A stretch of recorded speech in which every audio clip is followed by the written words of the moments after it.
Hello, love.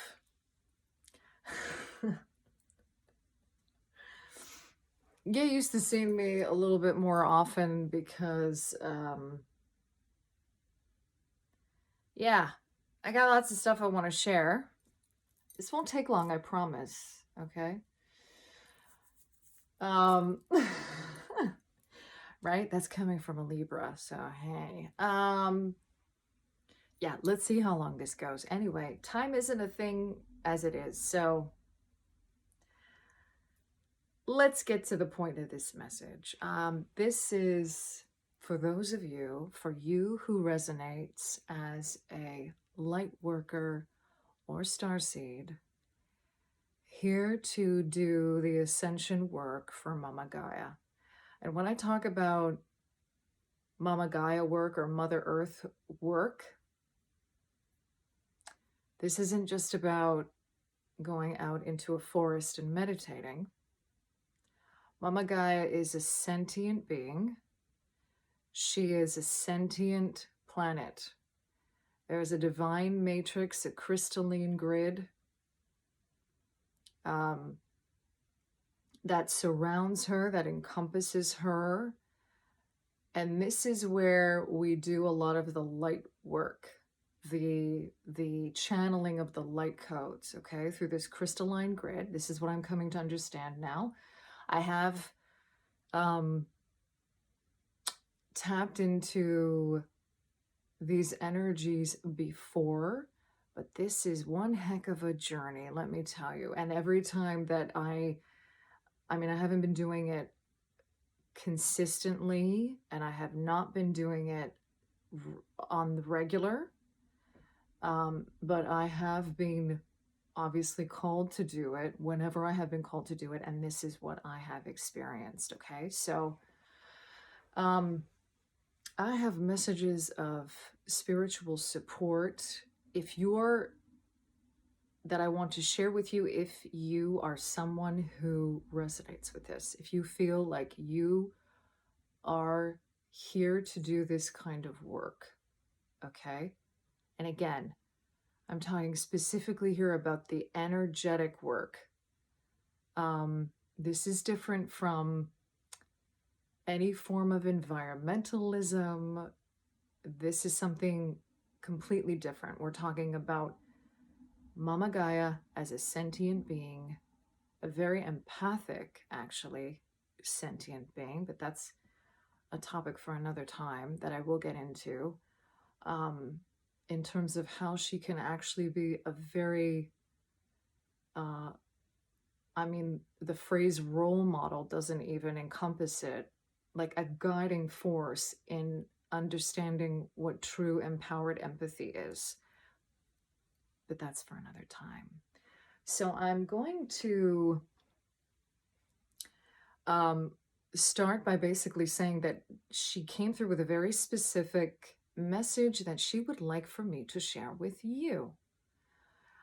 And if this resonates for you, then wonderful. So I'm going to kind of channel the beautiful Beth Ann Kennedy from Pink Heart Healing here. I've discovered her recently, and I absolutely love how she talks. She'll pair two crystals together and sort of give feedback on their energy. Really, really resonates with me. And interestingly enough, and quite timely, Momma Gaia showed me malachite and aventurine as the crystals to work with in supporting you in doing this Momma Gaia work. Okay, so I have my pieces of malachite here and aventurine, and working with both of these together this has been a very interesting experience for me. Let's just put it that way. All I could see holding these two in my hand, and I do feel a difference. Leave a comment below if this resonates for you. I do feel a difference when I switch them up, putting one or the other in my receiving hand. Okay. It's going to be different for everybody. what is your receiving sort of channel hand and what is your sort of more directing. I always kind of like to think of it as like the power hand going outwards, and then holding them both together in the same hand, which is really interesting. I saw a big, tall tree. And basically, it was a big, tall, massive tree. Um, it's a very grounding feeling holding these two, but at the same time, you feel a lot of energy in your heart space. I actually saw like a mirage of energy emanating out from the heart space and kind of almost in front of me.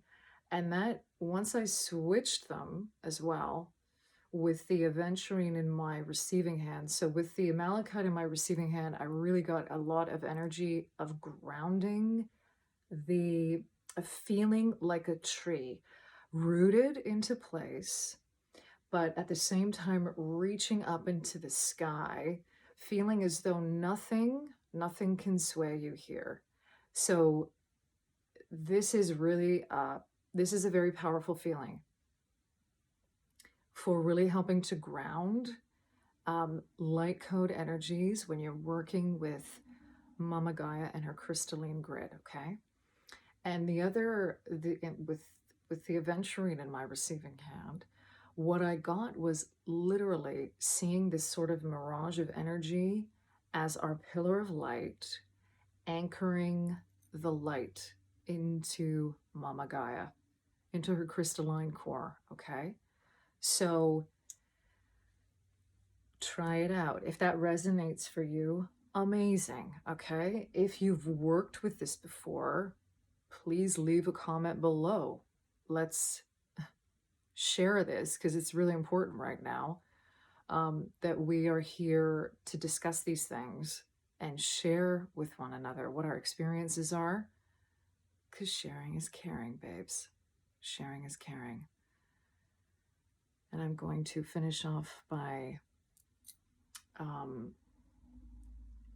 saying here that with the green crystals in particular, with their association with the heart space, okay, one thing that I have noticed is a very big difference between when you're working with obviously the pink crystals, like rose quartz, like rhodonite, versus the green crystals.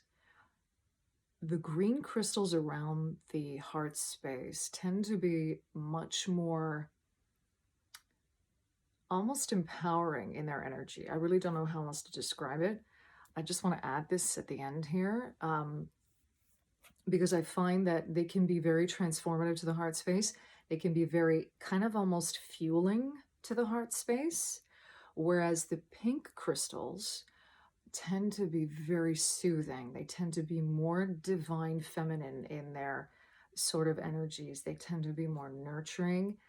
They're fantastic to really do a lot of sort of self-love work with, obviously, right? A lot of nurturing, just when you need that time out. Okay, so see if that works for you. It's going to be different for everybody, but remember, there's the individual truths and the individual experiences that we have, and then the collective ones that we all share, right? And there's going to be obviously the universal truths in that, and then the individual truths as well. It's lovely to see when they overlap.